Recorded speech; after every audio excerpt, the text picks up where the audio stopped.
नमस्कार, मैं Uday Shankar. News bioscope में आप सबों का स्वागत है। इस वक्त हम चांडिल डैम के सामने मौजूद हैं और ये वो डैम है जिसकी वजह से 116 गांव और 84 मौजा विस्थापित होना पड़ा है और विस्थापितों का दर्द अभी भी उनका दर्द कायम है। डैम लगभग 1992-93 में बना और उसके बाद से लगातार विस्थापित अपनी मांगों को लेकर आंदोलन कर रहे हैं। हालात ये हो जाते हैं कि जब जब ज्यादा बारिश होती है, जैसा कि इस साल हुआ है, इस साल बारिश ज्यादा हुई, डैम लबालब भर गया तो कई गांव फिर से डूबने के कगार पर आ गए। इस वक्त हमारे साथ हरिलाल महतो जी हैं, उनसे हम बातचीत करेंगे।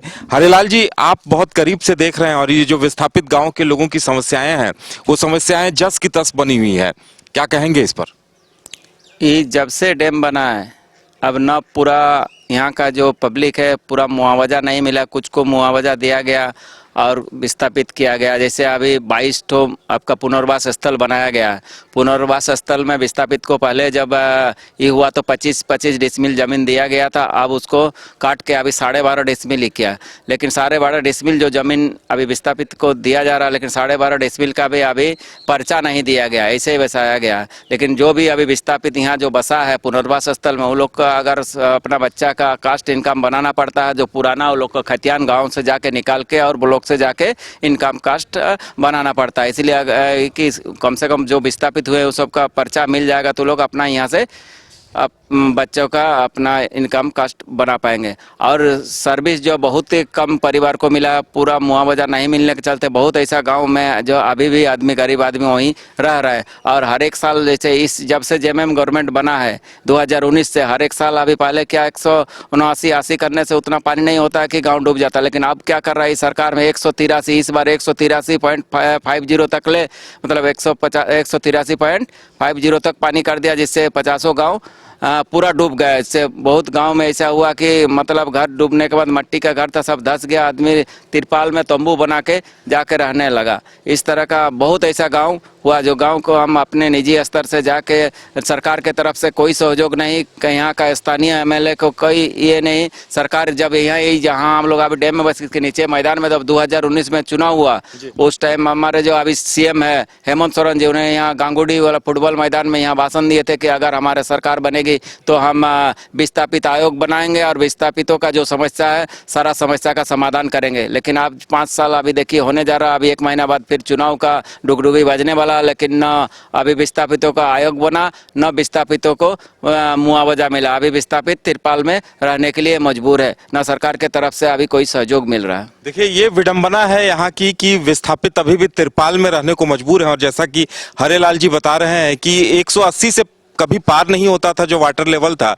वो 83 पहुंचा दिया गया और नतीजा ये हुआ कि लगभग 50 गांव जलमग्न हो गए हैं। हरिलाल जी, लगता है सबसे बड़ी विडंबना ये है, देखिए कि यहाँ जो गांव डूबते हैं या अभी जो बारिश हुई और उसकी वजह से पानी बढ़ा, तो ये तस्वीरें भी लोगों के सामने नहीं आई। लगता है कि सरकार के अधिकारी, जो प्रशासनिक अधिकारी हैं या जो यहाँ के सांसद विधायक प्रतिनिधि हैं, जो विधायक हैं, वो भी नहीं पहुंचते हैं, वो भी इन हालातों से लगता है सरकार तक आवाज नहीं पहुंच पाती कि जो दर्द है उसका। यहाँ का विधायक देखिए, हर एक बार आप देखते होंगे, आप लोग का न्यूज में हर एक चैनल में आता है कि एक जाके मेमोरेंडम जाके सीएम को सौंपती है कि 179 से पानी न बढ़ाया जाए, लेकिन हर एक साल 183 से ऊपर पानी बढ़ा दिया जाता है। तो ये तो सरकार को देखना चाहिए। जब इस पानी से जब गरीब आदमी को यही सरकार ने बोला कि हम स्थानीय युवाओं को रोजगार देंगे, 75% यहाँ फैक्ट्री में वो लोग को नौकरी देंगे, लेकिन आज देखिए विस्थापित का इतना बड़ा एरिया, अब 116 गाँव डूब गए। यहाँ का अगर स्थानीय युवा को, यहाँ अभी सबसे एशिया में देखिए सबसे ज्यादा फैक्ट्री अभी 14-15 हजार फैक्ट्री हम लोग का जमशेदपुर में, इंडस्ट्री बेल्ट आदित्यपुर में है,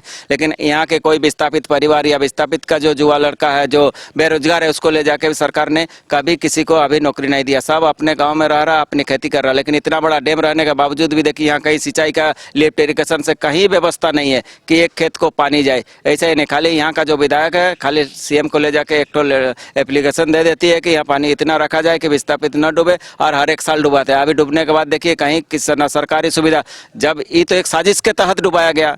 जब सरकार को मालूम है या जितना भी मौसम विभाग ने पहले ही अलर्ट कर दिया था कि 3 दिन भारी बारिश होने की संभावना है, तो सब सरकार का जानकारी, यहाँ का जो पुनर्वास मतलब जो इरिगेशन का जो विभाग है, विभाग को भी मालूम है कि भाई 3 दिन से सरकार अलर्ट किया है कि भारी बारिश होगा, तो उस टाइम पहले ही अगर डैम का फाटक खोला जाता तो आज ये स्थिति नहीं होता था कि 50 गांव नहीं डूबता, कि गरीब आज तिरपाल में रहने के मजबूर नहीं होते। बिल्कुल, देखिए जो गांव डूब गए हैं, खेती बाड़ी, उनके पास रोजी रोजगार के साधन नहीं है और उस पर से ऐसी परिस्थितियों में जब गांव डूब जाते हैं तो बड़ी मुश्किल स्थिति का सामना करना पड़ता है।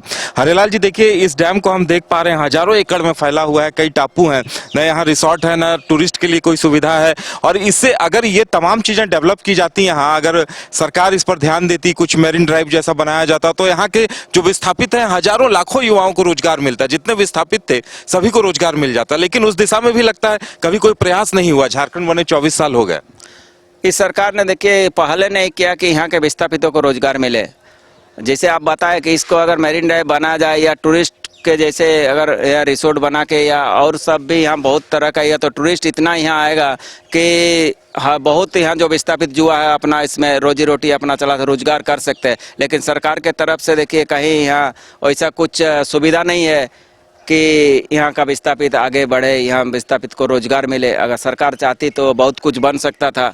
इतना सुंदर मतलब क्या 32 किलोमीटर सोचिए लंबाई में पानी है, चारों तरफ इतना साल का पेड़ देखिए कितना सुंदर है। इसको अगर डेवलप किया जाए तो यहाँ बहुत बड़ा टूरिस्ट हब बन जाएगा चांडिल डैम। बिल्कुल। और जो स्थानीय युवा हैं उनकी यही मांग है, यही आकांक्षा है।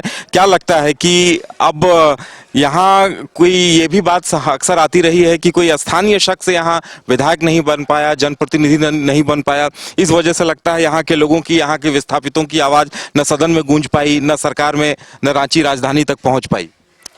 कि देखिए 90 के दशक से ईचागढ़ विधानसभा में जमशेदपुर का ही एमएलए बना है।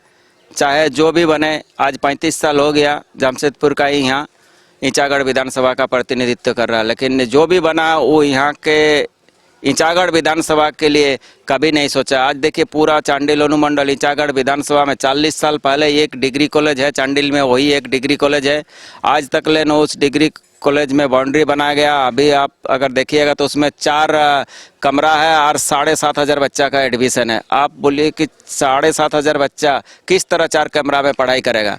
आप पूरा कुकुड़ू ईचागढ़ सब चारों तरफ से बच्चा सब यहीं आता है आपका चांडिल कॉलेज में। यही सरकार जो 2019 में यहाँ भाषण दिए थे ये हेमंत सोरेन जी ने कि यहाँ अगर हमारा सरकार बनती है तो हम यहाँ के चांडिल अनुमंडल ईचागढ़ विधानसभा महिला विश्वविद्यालय करेंगे। लेकिन अभी देखिए 5 साल होने जा रहा ना महिला विश्वविद्यालय बना। यहाँ का विधायक भी महिला ही है, लेकिन अब एक भी महिला कॉलेज पूरा चांडिल अनुमंडल में नहीं है, ना एक डिग्री कॉलेज है। एक ही मात्र डिग्री कॉलेज है जो यहाँ के बच्चे के पढ़ाई के लिए। तो यहाँ जो 35 साल से जो जमशेदपुर का एमएलए, वो लोग कभी नहीं चाहा कि यहाँ का आदमी आगे बढ़े, यहाँ का बच्चा पढ़ लिख के कि यहाँ का युवा का भविष्य बने। ये सब लोग कभी चाहे नहीं। अपना निजी फायदा के लिए यहाँ एमएलए बन के वो लोग अपना विकास किया है। यहाँ के ईचागढ़ विधानसभा पूरा 81 में सबसे पिछड़ा अगर विधानसभा है तो ईचागढ़ विधानसभा है यहाँ। इसीलिए इस बार जब तक ले यहाँ का स्थानीय भूमिपुत्र विधायक नहीं बनेगा यहाँ का आदमी, तो इस ईचागढ़ विधानसभा का भविष्य नहीं सुधरेगा। वाकई में समस्याएं बहुत सारी हैं, न युवाओं के पास रोजगार है। और देखिए जब भी बड़े बड़े डैम बना करते हैं तो उस वक्त जब डैम बनते हैं तो लोगों को ये उम्मीद होती है कि अब लोगों को रोजगार मिलेगा, उनके लिए जीविका आसान हो जाएगी, लेकिन सपने अधूरे रह जाते हैं। और यही वजह है कि चांडिल में अभी तक जो यहाँ के विस्थापित हैं लगातार समस्याओं से जूझ रहे हैं। जैसा कि हरेलाल जी बता रहे हैं कि किसी ने सुध ही नहीं ली है। यही कारण है कि यहाँ विकास नहीं हो पाया, डेवलपमेंट नहीं हो पाया। हरेलाल जी, यहाँ पर देखिए अगर बिजली बनाई जाए, अगर इसको डेवलप कर दिया जाए तो सरकार को हर महीने करोड़ों रुपए की आय हो सकती है, बहुत कुछ यहाँ से किया जा सकता है। लेकिन लगता है कि कभी उतनी गंभीरता से ध्यान नहीं दिया गया। सरकार गंभीरता से ध्यान नहीं दिया, लेकिन उसी उद्देश्य से इतना बड़ा डैम जब बनाया गया ना, यहाँ नीचे हम लोग का झारखंड का कहीं सिंचाई का भी सुविधा नहीं होता है, तो डैम बनाया गया उसी उद्देश्य। लेकिन अभी तक ले उसका एक यूनिट भी अभी चालू नहीं किया गया। अगर वो भी चालू करेगा तो सरकार को भी फायदा और यहाँ का पब्लिक, यहाँ के युवा का रोजगार भी मिलेगा। इसलिए हम चाहेंगे सरकार इसमें ध्यान दे और इस डैम को ज़्यादा से ज़्यादा विकास का ही में करे कि यार लिफ्ट इरिगेशन से कम सिंचाई का सुविधा अगर कर देते, हमारे जो अभी जो खेत बचा हुआ है विस्थापित होने के बाद भी उस सबको कम से कम सिंचाई का सुविधा करने से, इस डैम का पानी से वो लोग कम से कम जो अभी बाहर जा रहा है, पलायन जो कर रहे हैं, वो पलायन रुकेगा। आदमी जो सब्जी अपना यहाँ से खेती करके अभी अपना निजी स्तर से वो लोग जो कुआं और बोरिंग से करके ही कर रहा है, अगर सिंचाई का सुविधा मिलेगा तो और ज़्यादा यहाँ खेती करेगा आदमी। इसका है कि यहाँ का आदमी सब मेहनती है, सब किसानी आदमी है, तो पानी का सुविधा नहीं होने के कारण सब यहाँ का सोचिए पलायन करके दूसरा स्टेट में जाके मजदूरी करता है। बिल्कुल, तो ये विडंबना है यहाँ की। इतना बड़ा डैम, इतनी उम्मीदों, इतनी सपनों के साथ बना हुआ डैम, 116 गांव विस्थापित हो गए और जैसे ही बारिश का पानी बढ़ा 25 गांव अभी डूब गए हैं। वो तस्वीरें भी हम आपको दिखाएंगे, लेकिन कहा जा सकता है कि जिन सपनों को, जिन उम्मीदों के साथ डैम बना वो अभी तक पूरे नहीं हुए। और जैसा कि हरेलाल जी का कहना है कि जब तक कोई स्थानीय भूमिपुत्र माटी का लाल ईचागढ़ का विधायक यहाँ नहीं बनेगा, यहाँ की समस्याओं का समाधान नहीं होगा। देखने वाली बात ये होगी कि ये सपना लोगों का कब पूरा होता है। फिलहाल इतना ही। कैमरामैन राजबलम के साथ उदय शंकर, न्यूज बाइस्कोप, चांडिल।